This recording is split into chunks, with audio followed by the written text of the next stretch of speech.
If you're new with us, thank you for coming. We're going through the Bible, looking only at the most important stories. As we began our third trip through, I reminded you that in the Torah, first 5 books, called by the Greeks at the time, the Old Testament translated into Greek, the Pentateuch, 5 scrolls, Pentateuch. The 5 most important scrolls in Judaism, and of the 5, the 2 most important are Genesis and Exodus. No question about it. Genesis and Exodus. So we're spending a lot of time in these first 2 books, and then we'll move much more quickly after that. We won't cover nearly as much of the material from there. We'll still be looking for the greatest stories in the Bible. A lot of the material that we're skipping over is connective material. Once the priests were educated and had a central post in Jerusalem, they began to combine these great stories that have been told around campfires for hundreds of years. By the time David and Solomon came along, you see, they were already 800 years after Abraham and Sarah. 800 years. So these storytellers have had a long time to perfect their art, telling the stories of their people that begin with Abraham and Sarah. Okay, we're at Exodus chapter 7. So if you would turn to Exodus chapter 7, that's where we left off last Sunday. And we'll begin right after we pray. God, we open this all-important book of yours. We're looking for answers. We know that sometimes you ask questions of us, and we have to supply the answers. And we pray that as we open the book, we will take full advantage of the scholars who've spent lifetimes trying to understand one or more of the 66 books within your great big book. Help us understand and apply to the living of our lives those things that are forever true about you and about us. In Christ's name, amen. Okay, just to bring you up to date, if you're new with us, right now we're at the point where God has sent Moses and his brother Aaron back to Egypt. Moses had fled Egypt when he killed one of the Egyptians who was abusing a Hebrew. He's fled for his life and goes all the way to the Sinai desert from Egypt. Chases some ruffians away from a watering hole late one afternoon so that young women who are drawing water for their family and for their animals can water their animals. They go home and tell their father. The father says, "Why didn't you bring him home for dinner?" They go back and get him, and he ends up marrying one of the daughters of Ruel. One of the ancient sources says Jethro is the name given by the other ancient one. Moses one day is tending sheep and goats up in the Sinai desert area when he sees a bush on fire, not being consumed by the fire. He walks a little closer. A voice tells him to go back to Egypt. God's ready to free his people. And after all the excuses that Moses made, finally God's given him a new name that no one had ever known before and has sent him on the way. Chapter 7, verse 8. The Lord, and if you're new with us, I'll remind you quickly here, the Lord translates in good translations, like the one on the back of your pew there. The scholars are very consistent. When they write the Lord, they are translating for you the name given at the burning bush.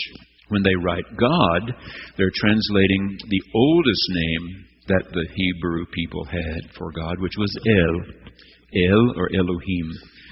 The Lord translates Eye Asher Eye, I am who I am. So that's the new name given to Moses, and that one now speaks to Moses and Aaron and says, when Pharaoh says to you, perform a wonder.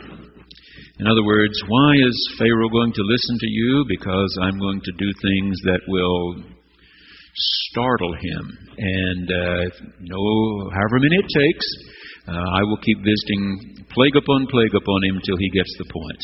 But he will not get the point right away. His heart will be hardened. He will not get the point. He's not about to let all these slaves go free. They've done too much good work for the Egyptians for over 400 years. I think we'll get to the part today that says, and they were in Egypt 430 years. Okay. So this is not one of the plagues, just a sign. Maybe Pharaoh will get the point right off. You know that staff you had in your hand, Moses, that when you weren't sure I was really there and not really sure I was ready to act on your behalf, and I told you to drop it on the ground, it became a snake? Well, I want you to do that one for Pharaoh first off. And here it is.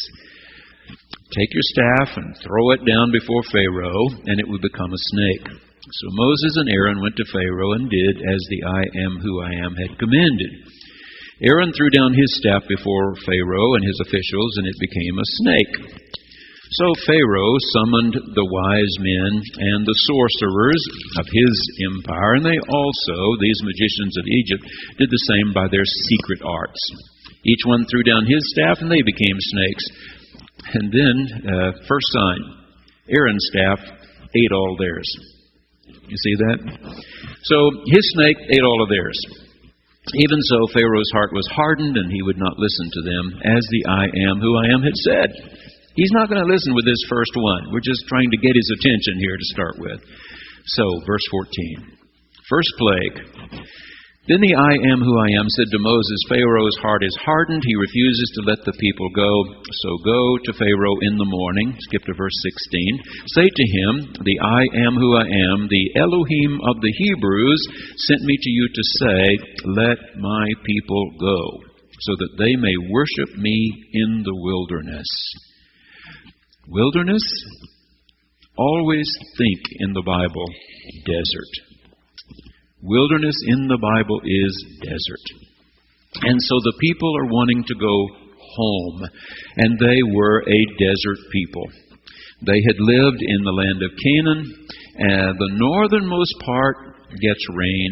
But when you pass the city limit sign in Jerusalem, literally going south, you're in the desert. And from Jerusalem all the way down and all the way east, desert. So when you read wilderness in the Bible, think desert, because that's what it is. The latter part of verse 17. See, with the staff that is in my hand, I will strike the water that is in the Nile River, and it shall be turned to blood. The fish in the river shall die, the river itself shall stink, and the Egyptians shall be unable to drink water from the Nile. Now let me stop for just a second and say that there are still people who are trying to prove the Bible. And so they've gone to Egypt and asked, is there ever a red tide that comes into the Nile River that kills fish? And they've discovered, yes, there is. Are there ever locusts that swarm over the land and eat everything inside? Yes, there are such swarms of locusts. Do they ever have more gnats than you can brush away from your face? Sometimes there are more gnats. So when you read these hardships, these plagues visited upon Egypt, did they happen, 10 of them in 10 days? Not likely. It would take time for these different ones to happen. But the storytellers condense these things very quickly, you see. So, however God is doing, whatever God is doing, that's not the point. And if you go to Temple Israel or Congregation B'nai Emunah on a Friday night, I can guarantee you these two rabbis are not trying to explain a red tide in the Nile River. They're just telling you it happened. The Nile River turned red, the fish died and floated up to the top, and everything began to stink, and the people couldn't drink the water. God is acting. That's the point. What is God doing here? God is trying to get Pharaoh's attention because God is ready for his people to go home. All right. Verse 20. Moses and Aaron did just as the I am who I am commanded in the sight of Pharaoh and of his officials. He lifted up, and here it doesn't say, we see we have two nouns, Moses and Aaron, and it says he, one of them, lifted up the staff and struck the water in the river, and all the water in the river was turned into blood, and the fish in the river died. The river stank so that the Egyptians could not drink its water. Chapter 8. By the way, Pharaoh didn't let them go. Chapter 8. Then the I am who I am said to Moses, go to Pharaoh and say to him, thus says the I am who I am, let my people go so that they may worship me. If you refuse to let them go, I will plague your whole country with frogs. Verse 6. So Aaron stretched out his hand over the waters of Egypt, and the frogs came up and covered the land of Egypt. Verse 8. Then Pharaoh called Moses and Aaron and said, Pray to the I am who I am to take away the frogs from me and my people, and I will let the people go to sacrifice to the I am who I am. Wow. Just the second plague, and Pharaoh's beginning to soften a little. Verse 10. Moses said, As you say, so that you may know that there is no one like the I am who I am, our Elohim, the frogs shall leave you and your houses and your officials and your people. They shall be left only in the Nile River, where frogs belong. Verse 15. But when Pharaoh saw that there was a respite, he hardened his heart and would not listen to them, just as the I am who I am had said. That's what he's going to do. And that's what he did. So he starts to soften here a little bit, and then, once the frogs go, he forgets. You ever know anybody who's been really sick and to do exactly what the doctor says for 3 weeks? And then they get to where they're not so scared anymore, and they go back to old habits? Well, something sort of like that. Verse 16. Plague number 3. Then the I am who I am said to Moses, Say to Aaron, stretch out your staff and strike the dust of the earth so that it may become gnats throughout the whole land of Egypt. And they did so. Verse 19, Pharaoh's heart was hardened. He would not listen to them, just as the I am who I am had said.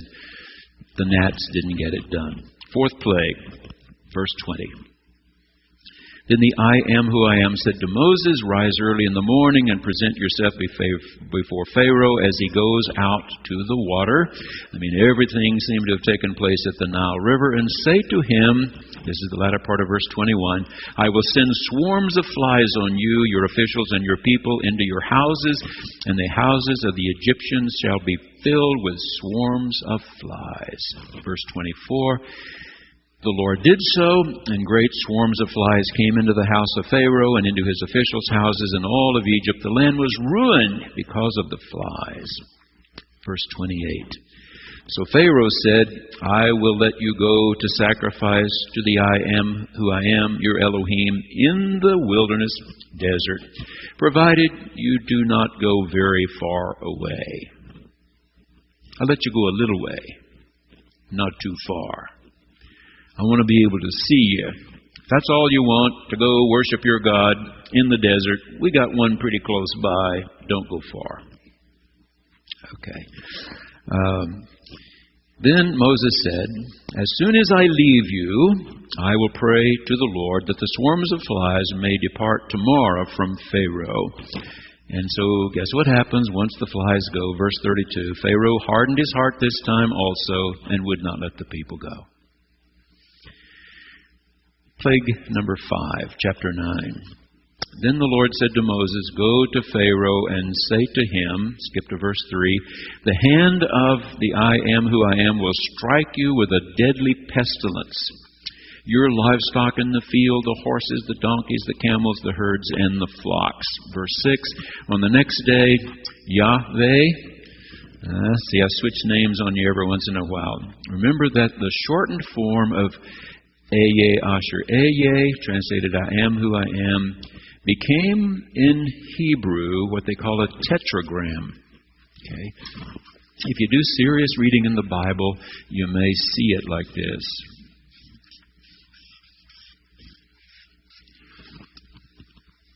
Four letters. An abbreviated form of Eye, Asher, Eye. And so some scholars, Dr. Walter Brueggemann is one of those who's written extensively on the book of Exodus, and he prefers this. So if you read Dr. Brueggemann's commentary on Exodus, this is the one he prefers. He's afraid English-speaking folk will forget that every time they read the Lord, it's translating the name, giving it the burning bush. So he uses what the Hebrews do. And the Hebrews use this in their writings, but they don't say it. They don't say the name. Without vowels, it's unpronounceable.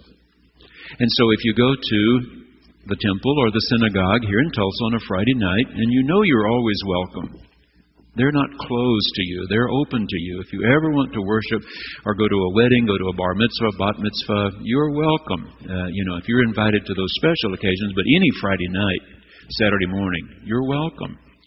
And if you've never been, you should go and see how they worship and how worship is done. So, if the rabbi's reading from the Torah scroll, or a layperson may be called to the bema, the platform, the bema, and read from the scroll. If they come to the tetragram, they will say something like, the everlasting one, or the almighty one, or the all-loving one. But they don't say the name. Okay, once Christians got into this Holy Writ, they saw this was unpronounceable. That didn't work for us. So we decided to add a vowel and another vowel. And so Dr. Brueggemann and many others, he didn't invent this. He just uses it, but a lot of others as well pronounce Yahweh. Yahweh. The W is pronounced like a V, okay? Yahweh. Or sometimes those who don't know that in Hebrew and German the W is pronounced like a V, they'll say Yahweh. That's what they're talking about. So as we go along here, I may, use that word every once in a while just to remind you, instead of saying I am who I am every time, may do that one as well. Okay. We're in verse 6, chapter 9, is that right? On the next day the Lord did so. All the livestock of the Egyptians died, but of the livestock of the livestock of the Israelites not one died. Pharaoh inquired and found that not one of the livestock of the Israelites was dead. Even so, the heart of Pharaoh was hardened, and he would not let the people go. So we've had a staff turning to a snake and eating up all the Egyptian snakes, but 5 plagues after that, we have no result yet. So, 6th plague coming.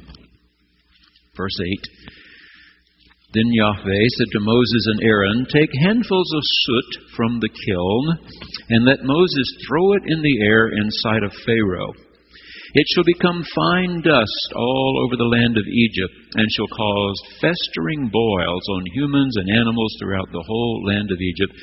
So they took soot from the kiln and stood before Pharaoh, and Moses threw it in the air, and it caused festering boils on humans and animals. But verse 12 ends, he would not listen to them, just as the I am who I am had spoken to Moses. So number 6 doesn't get the job done. Verse 13, we come to 7th plague. Then the Lord, Yahweh, said to Moses, rise up early in the morning. It's funny to me. God always says, get up early in the morning. Get up early in the morning. How about talking to Pharaoh at the middle of the day? It seemed like that'd work to me. No, get up early in the morning and present yourself before Pharaoh and say to him, thus says the I am who I am, the Elohim of the Hebrews, let my people go that they may worship me. I mean, the demand is the same every time. Let my people go that they may worship me. And occasionally they add, in the wilderness. Verse 18, tomorrow at this time I will cause the heaviest hail to fall that has ever fallen in Egypt from the day it was founded until now.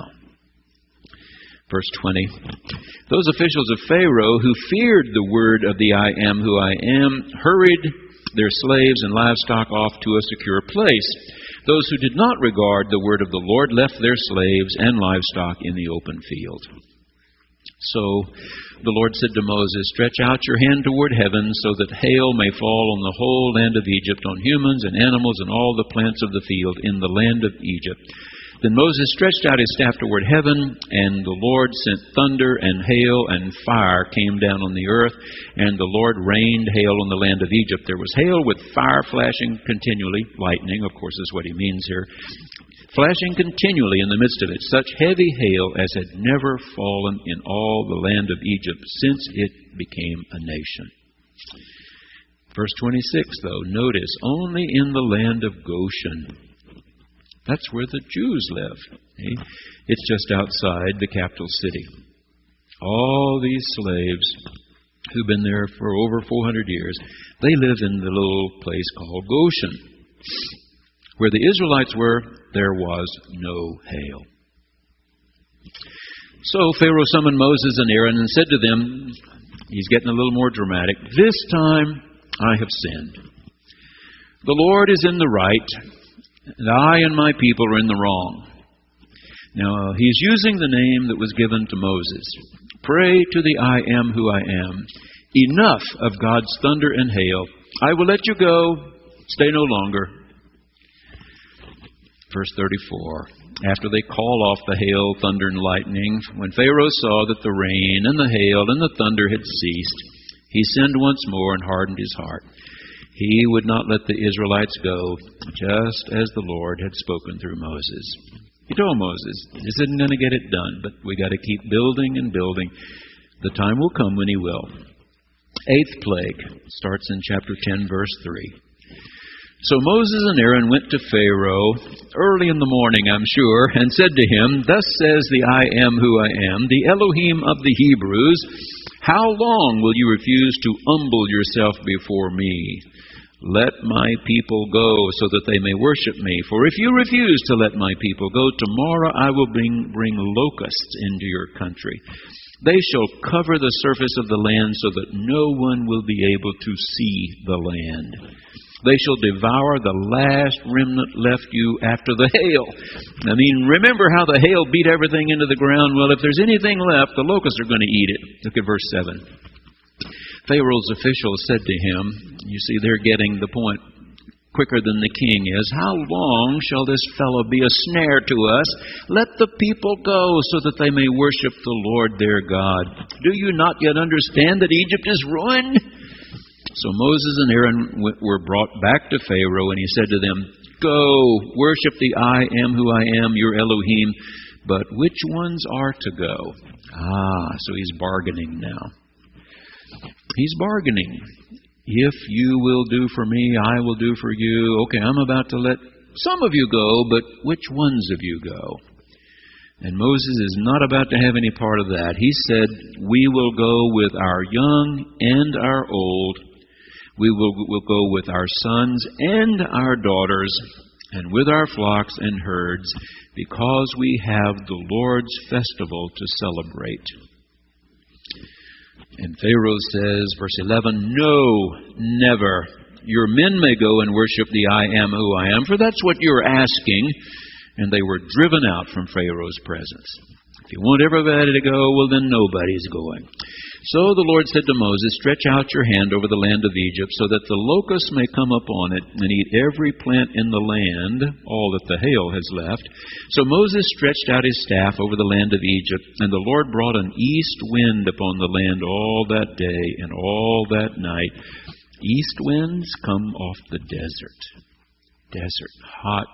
hot, dry, and filled with locusts.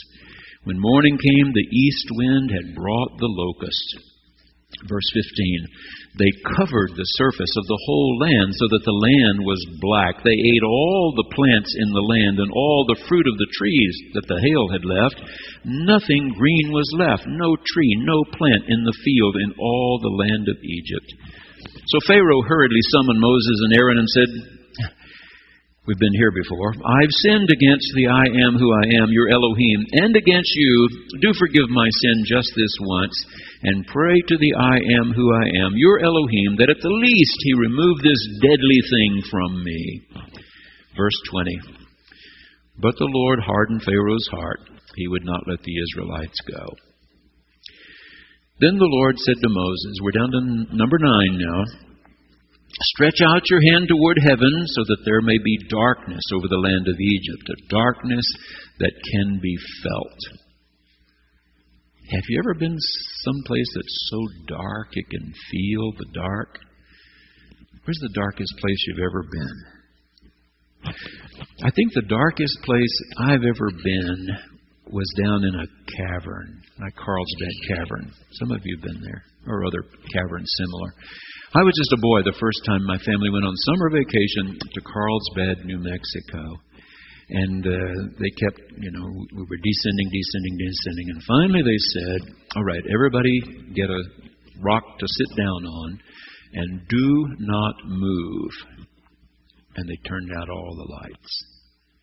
And it was really dark. It was dark down in there. So maybe it's something like that. It's going to be so dark you can feel it. I think that's wonderful. Can you envision a storyteller saying it's going to be so dark you can feel it? So Moses stretched out his hand toward heaven, and there was dense darkness in all the land of Egypt for 3 days. Verse 24. Then Pharaoh summoned Moses and said, "Go! Worship the I am who I am." And now he's bargaining a little farther. Okay, men and women, boys and girls, but not the animals. Only your flocks and your herds shall remain behind. Even your children may go with you. But Moses said, and in verse 26, "Our livestock also must go with us. Not a hoof shall be left behind. For we must choose some of them for the worship of the Lord our God." We need to eat some, milk others, sacrifice others. We can't go without the animals. Verse 27. But the I am who I am hardened Pharaoh's heart. He was unwilling to let them go. Now, this part I'm sure is sounding strange to you, that God hardens his heart. God hardens his heart. The storyteller here seems to be envisioning that something more and more dramatic has to take place before Pharaoh's finally willing to concede everything. Well, just your men can go. Well, now just the people can go, but not the animals and so on. And God wants them all. And Moses and Aaron know that God wants everything belonging to the Hebrews. We're going to leave out part of this story because it repeats itself a lot. But they're even going to, the Egyptians want them to go so badly they even offer them gold and silver. Take our gold and silver, just go away. But not yet. Chapter 11. So the Lord said to Moses, "I will bring one more plague upon Pharaoh and upon Egypt. Afterwards, he will let you go from here. Indeed, when he lets you go, he will drive you away. He will not just let you, he will insist that you go." Verse 4. Moses said, "Thus says the Lord, Yahweh, about midnight I will go out through Egypt. Every firstborn in the land of Egypt shall die, from the firstborn of Pharaoh who sits on his throne to the firstborn of the female slave who is behind the handmill, and all the firstborn of the livestock." I mean, nobody's going to be spared except chapter 12. So the I am who I am said to Moses and Aaron in the land of Egypt. And this chapter 12 is very significant to Jews because it decrees what's supposed to take place every year at Passover. This is the institution, if you would, of Passover. And so if you've already been to communion, you know that I've already read the proper words that invited you to the table.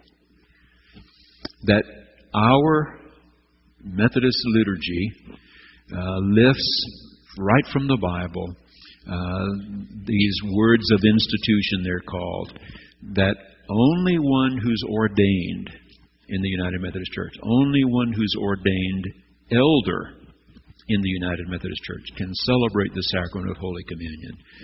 Others may assist. Lay people may assist. Children may assist. But the one who reads the words, and the words are, on the night that he was betrayed, he took bread. On the night that he was betrayed, took the cup, and so on. All right? Those are called the words of institution. Chapter 12. Institution of Passover. So let's look at it carefully. The I am who I am said to Moses and Aaron in the land of Egypt, "This month shall mark for you the beginning of months. It shall be the first month of the year for you. Tell the whole congregation of Israel that on the 10th of this month they are to take a lamb for each family, a lamb for each household. If a household is too small for a whole lamb," in other words, some people are poor and there aren't many of them there, "it shall join its closest neighbor in obtaining one. The lamb shall be divided in proportion to the number of people who eat of it. Your lamb shall be without blemish, a year-old male. You may take it from the sheep or from the goats, a young animal of either. You shall keep it until the 14th day of this month. Then the whole assembled congregation of Israel shall slaughter it at twilight. They shall take some of the blood and put it on the 2 doorposts and the lintel of the houses. Doorpost, vertical, lintel, crossmember. On both of the doorpost and the lintel, mark with blood. 2 doorposts and the lintel of the houses in which they eat it. They shall eat the lamb that same night. They shall eat it roasted over the fire with unleavened bread and bitter herbs. Do not eat any of it raw or boiled in water, but roasted over the fire with its head, legs, and inner organs. You shall let none of it remain until the morning. Anything that remains until the morning you shall burn. This is how you shall eat it. Okay, this is important. Your loins girded. Remember that most everybody wore long, flowing garments to protect them from the sun and so on. But if you're going to work hard or run fast, you pick up your robe and tuck it into your underwear. You gird your loins so that you can move fast. We're close to the end here, God is saying. Be sure you're ready to move. Your sandals on your feet. Okay. So robe pulled up, sandals on your feet, walking stick in your hand, and you shall eat it hurriedly. It is the Passover of the I am who I am. For I will pass through the land of Egypt that night, and I will strike down every firstborn in the land of Egypt, both human beings and animals, on all the Elohim of Egypt. Here's spelled with a small g, because the Egyptians don't worship the one true God. Ra, the god of the sun, and others were Egyptian gods. I am the I am who I am. The blood shall be a sign for you on the houses where you live. When I see the blood, I will pass over you, and no plague shall destroy you when I strike the land of Egypt. This day shall be a day of remembrance for you. You shall celebrate it as a festival, happy time, to the Lord throughout your generations. You shall observe it as a perpetual ordinance. And most scholars believe this was, brought back into the story many years later as this became an annual observance, then some of the descriptions here were fleshed out, if you would. Look at verse 19. For 7 days no leaven shall be found in your houses. Whoever eats what is leavened shall be cut off from the congregation of Israel, whether an alien or a native in the land. You shall eat nothing leavened. In all your settlements you shall eat unleavened bread. Then Moses called all the elders of Israel and said to them, Go select lambs for your families and slaughter the Passover lamb. Take a bunch of hyssop, dip it in the blood that's in the basin, and touch the lintel and the 2 doorposts with the blood in the basin. Latter part of verse 23, when he sees the blood on the lintel and on the 2 doorposts, the Lord will pass over that door and will not allow the destroyer to enter your houses to strike you down. And here again we think this is later, verse 26, and when your children ask you, and this is important because, in fact, at Passover today, when it's observed next spring, or later this spring, when Passover is observed, it's done in question and answer. The little booklets that are distributed to everyone around the table, and usually one participates, then the other. It's all done in question and answer, so that you teach the children. When the children ask, you shall answer them. Okay. When they ask, what do you mean by this observance? You shall say, It is the Passover sacrifice to the Lord, for he passed over the houses of the Israelites in Egypt when he struck down the Egyptians, but spared our houses. Okay, stop for just a moment. I've told you before, but let me remind you that in Israel, the Orthodox Jews, who take everything literally, want to convince each other that they have in fact ridded their houses of all leaven. So, in the neighborhoods where the most Orthodox live, the Hasidim and others, they have huge vats in the streets, on the sidewalks, with fire underneath, bubbling, boiling the water. And family after family bring utensils and dishes and pots and pans as a sign that they are ridding their houses of anything that might have leavening on them. Toothbrushes are thrown away and new ones are bought. If there's any chance that there's any leavening left in your house, you have to get rid of it. Now, is that the way it's observed in Tulsa? No. Our Jewish communities here, I'm not saying there isn't an Orthodox Jew in Tulsa somewhere, but our temple, our synagogue are not Orthodox, and they do not go to those kinds of lengths. Leavening is still important, and eating unleavened bread certainly is important, but they don't go to such a dramatic presentation as they do in the most conservative neighborhoods in Israel. Now, the other day, one of you, after class, had asked me something about religious observance in Israel, and I said, let me tell you what will probably surprise you. Only a minority of Israelis today in Israel are observant. I think you'd be surprised by that. A minority are observant, a majority are not. A minority of the people go to synagogue on Friday night and Saturday. The majority are at the beach. They're playing golf. They're swimming. They're barbecuing like Americans. They may be very proud of being Jew ethnically, willing to risk their lives to help make Israel strong, but not religiously observant. So, why do we hear so much about the ultra-conservative Jews as if they run the country? They do partly run the country because the political system of Israel is not like ours, where we have two major parties. They have a dozen. And so often, when elections are held, never has one party had a majority.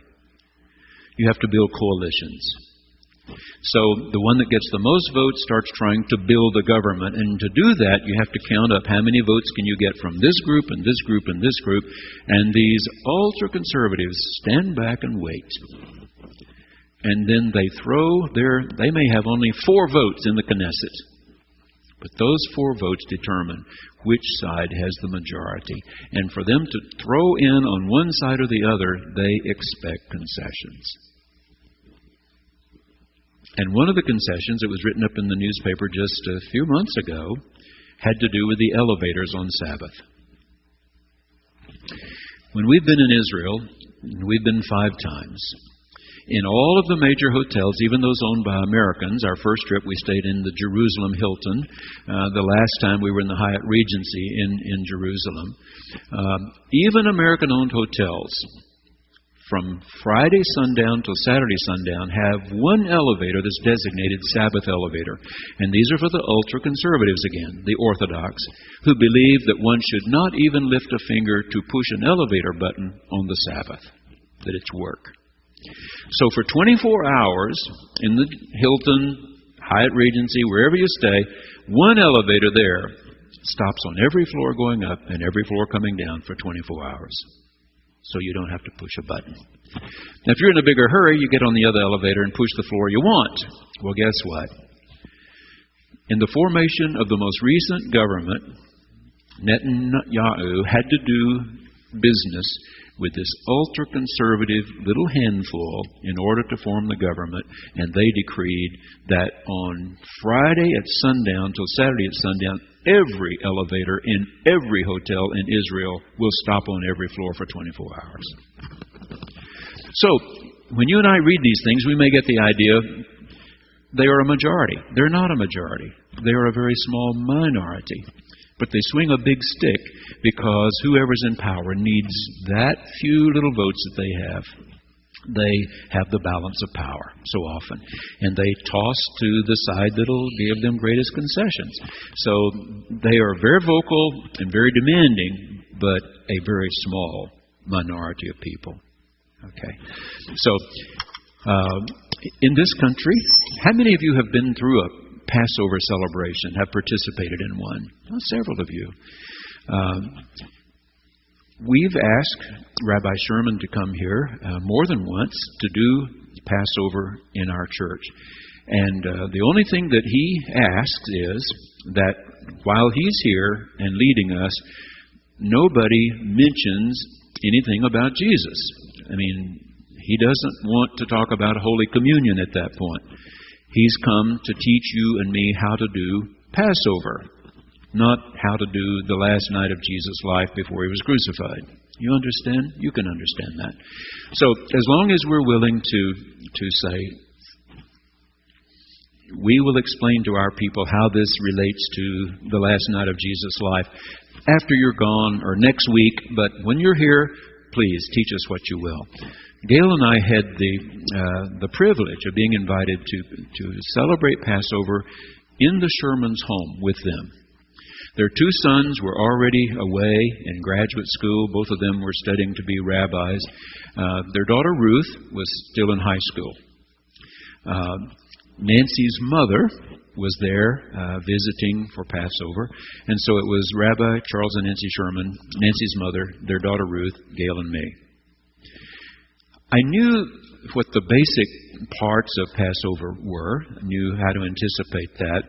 What I didn't know was that they had a big meal after it was over. Didn't know that part. So we sat at the table, a dinner table all together, and each of us had a little book. And we were all asked if we'd be willing to participate. And we said yes. And so we began. And it's question and answer, question and answer. And so these things that are mentioned here are still used to remind people. So when it mentions bitter herb, they often use a little bit of horseradish. You don't have to take a lot, but a little bit of horseradish. And this bitter herb is to remind you that there are people still enslaved in this world, enslaved to sin, if no other way, and that slavery is a terrible, terrible thing. And so you take a little bit of the horseradish. They have a little cup of wine, and Rabbi knows that Gail and I are not drinkers. But he asked if that would embarrass us, and we said, no, for this ceremony we can certainly participate, and we did. You just take a little sip 3 or 4 times during the meal. Wine to the Jews is a cup of gladness, a cup of joy, a cup of celebration. And so at those moments, you take a little sip of the wine. The unleavened bread that they use usually comes in sort of sheets like this, okay? And they're perforated so that they can be broken along little lines, if you would. And it's just a cracker. You and I would call it a cracker with no leavening in it. So it's brittle. So you have the little bit of unleavened bread from time to time. They have a little container of salted water, and it means more than one thing. Salty water, tears. Tears for those who are enslaved, or tears if you're enslaved. These very simple things were used in concentration camps if they could get their hands on anything reminiscent. Dr. Elie Wiesel talks about how his father was scurrying around Auschwitz trying to get tiny little bit of this or that so that all the Jews who wanted to participate could participate in Passover in the dark of night when no Nazis were in in the prison where they were, the confinement. So salty water tears, salty water also the sea parting, the Jews escaping, the Egyptians being covered over. There's another thing that's of celebration. It's they call it a sop, S-O-P, if you would. And what Nancy and her mother had made, finely minced apples. I mean, really, really tiny, almost as if they'd been through a food processor, and little finely bits of chopped nuts. And sometimes they have pomegranate seeds in them. Pomegranates are mentioned in the Bible a number of times. It's just a wonderful little sweet, again, a part of the celebration. They don't eat lamb today as a part of Passover, but they had a lamb bone. You remember, Gail? They had a bone on a plate there. And so this was reminiscent of the Passover lamb. No lambs have been slaughtered since the Jerusalem temple was destroyed in the year 70 of the first century of this common era. So don't think that Jewish families here in Tulsa are killing little lambs and so on. It's not happening. They didn't eat lamb at all. There was a lamb bone, and the rabbi lifted it. It's, clean, and lifted it and reminded us all of what the significance of the lamb and so on. There came a point when they turned to Ruth, and the rabbi said, "Ruth, I thought I heard someone at the door." Now she's, 16, 17 years old, and she said, "Oh, Dad." And he said, "Please, Ruth." And so she went to the door and came back and said, "There was no one at the door." And he lifted his cup and said, "Maybe next year. Maybe next year, Elijah is at the door to tell us the Messiah is on the way." Okay? It's really beautiful, very meaningful to them, and it was to Gail and me to participate with them. And so now the rabbi said, we can all relax, clear away these symbols from the table. And Nancy and her mother started bringing food. I mean, they had a turkey and all kind. It was like Thanksgiving meal. Huge amounts of food, wonderfully prepared, and so on. That's what it was like at the Sherman household when Gail and I got to participate with them. It was really, really wonderful. So this is the institution of Passover here in the 12th chapter of Exodus. Okay, verse 29. At midnight, Yahweh struck down all the firstborn in the land of Egypt. Verse 30, Pharaoh arose in the night, he and all his officials and all the Egyptians. There was a loud cry in Egypt, for there was not a house without someone dead. Then he summoned Moses and Aaron in the night and said, "Rise up, go away from my people, both you and the Israelites. Go, worship the I am who I am, as you said." And now he concedes, "Take your flocks and your herds, as you said, and be gone. Bring a blessing on me too." Verse 34. So the people took their dough before it was leavened, with their kneading bowls wrapped up in their cloaks on their shoulders. Verse 40. The time that the Israelites had lived in Egypt was 430 years. At the end of 430 years, on that very day, all the companies of the Lord went out from the land of Egypt. All right? God made it happen. Chapter 13, verse 17. You can read all this during the week if you want to. I'm trying to hit highlights here. Verse 17. Pharaoh sobers up again. When Pharaoh let the people go, God did not lead them by way of the land of the Philistines, although that was nearer.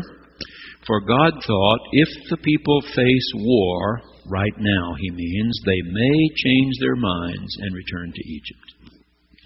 So God led the people by the roundabout way of the desert toward the Red Sea. And there's a little letter there in your translation that refers you to a footnote which says the Sea of Reeds. And I remind you that in the Septuagint, The Greek rendering of the Hebrew Scriptures, it says the Red Sea. In the Hebrew manuscripts from which Septuagint was translated, it says the Sea of Reeds. They're two different bodies of water. The Red Sea, we all know, it's huge. Big, almost like the Gulf of Mexico or something. The Sea of Reeds, much smaller. Reeds, papyrus, and so on growing in it. Water, but not so much water. But so in the Hebrew it says Sea of Reeds. All right, what is the storyteller trying to help you understand? If you're coming out of Egypt and you want to get to Canaan, the shortest way would be right up the coast of the Mediterranean. For sure. But there's a place right over here that's called Gaza today, and it's where the Philistines lived. Now, anthropologists found evidence that for sure the people who lived right here were taller than the Jews, the indigenous peoples, taller, bigger, physically stronger. And they believed they came from Western Europe.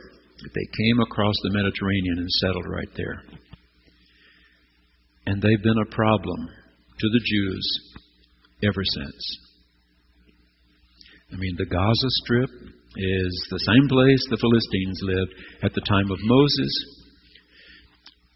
200 years later, they are the biggest problem that David had in the beginning, dealing with those Philistines. Eventually, Moses will lead the people right up near the border, send out spies, one from each tribe. When the 12 got back, 2 of them said, "It's wonderful, let's go." And 10 of them said, "No, there are giants who live here." So the storyteller says God didn't lead them this way, which would have been shorter. If they had come up against a major power like the Philistines at that point, they might have gotten scared and turned and gone back to Egypt.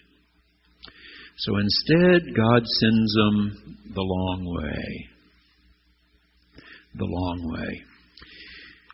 Today, biblical scholars, both Jew and Christian, say that if some way Moses could have led them straight up into the land of Egypt, Canaan, land of Canaan, if he could have gone straight up to the land of Canaan, they would have been a very different people. They have been slaves 400 years, with somebody telling them when to get up and when to go to bed and how much straw to put in the bricks. They were not prepared to govern themselves. But they end up going here and moving from watering hole to watering hole to watering hole for 40 years, during which time they struggle with something Moses brought down from the mountain. We're coming to that shortly. The 10 Commandments. And when finally Moses dies and Joshua leads them across the river, they are a people. Okay? So, God doesn't lead them this way. He leads them through Moses and Aaron this way. Okay?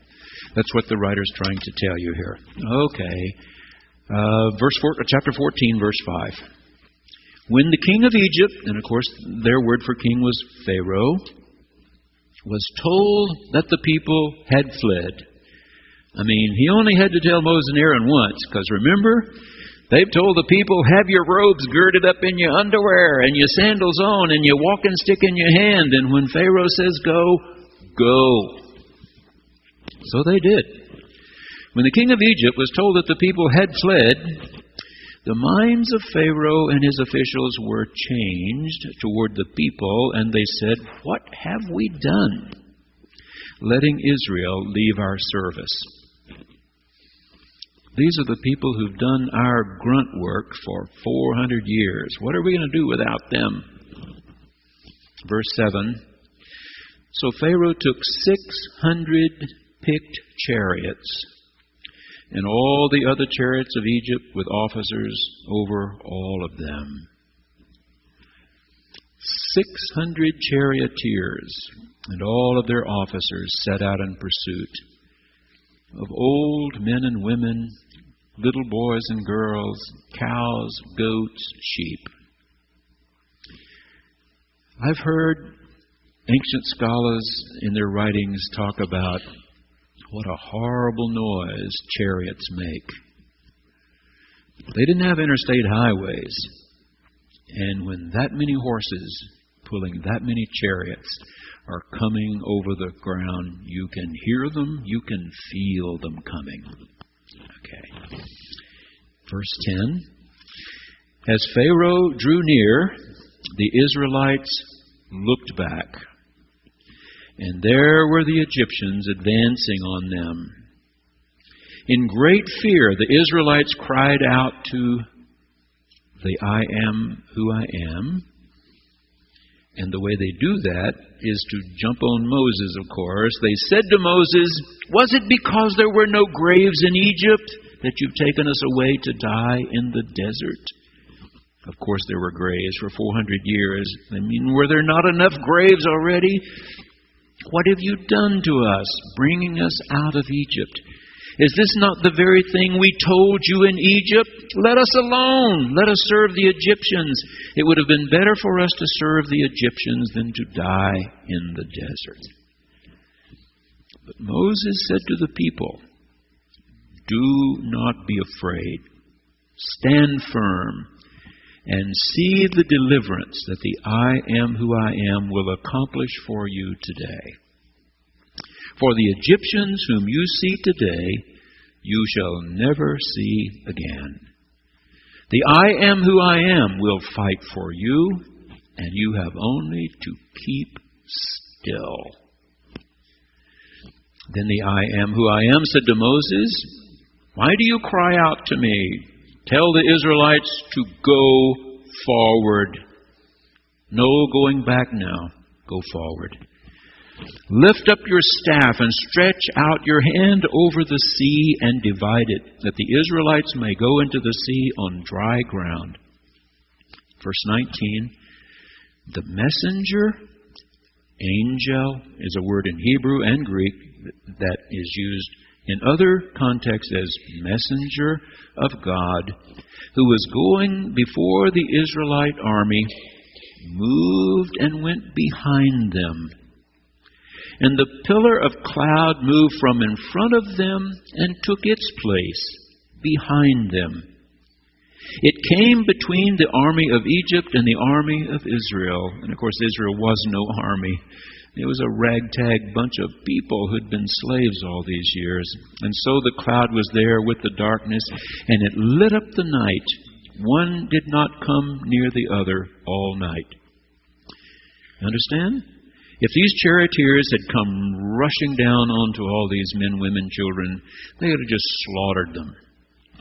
But the people were being led, a cloud in the daytime and some pillar of fire at night, and both moved from in front of the Israelites to between the Israelites and the Egyptians, and time sort of stands still all night, one group not coming near the other.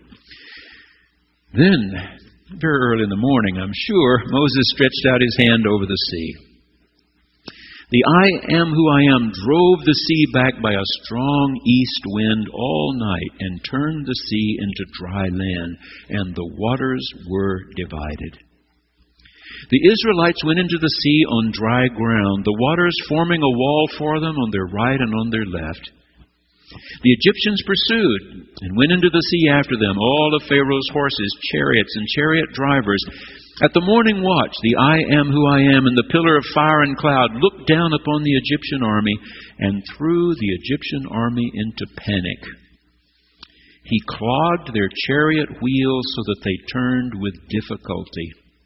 The Egyptians said, "Let us flee from the Israelites, for the I am who I am is fighting for them against us." Then Yahweh said to Moses, "Stretch out your hand over the sea, so that the water may come back upon the Egyptians, upon their chariots and chariot drivers." So Moses stretched out his hand over the sea, and at dawn the sea returned to its normal depth.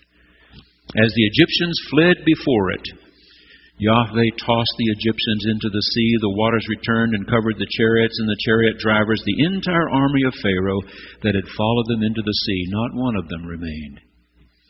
But the Israelites walked on dry ground through the sea, the waters forming a wall for them on their right and on their left. Thus the I am who I am saved Israel that day from the Egyptians. And Israel saw the Egyptians dead on the seashore. Israel saw the great work that the Lord did against the Egyptians. So the people stood in awe of the I am who I am, and believed in the I am who I am, and in his servant Moses. Do you understand why, when you ask a rabbi, who is the clearest revealer of God ever? Moses. All right. Next week will be the 24th, and we will begin with Exodus 15. You know, when we have big occasions, sometimes we commission a composition to be written. Well, Moses decides it's time to sing a song. It's time to sing a song, and that's what we'll look at chapter 15. If you haven't been to church, don't rush off.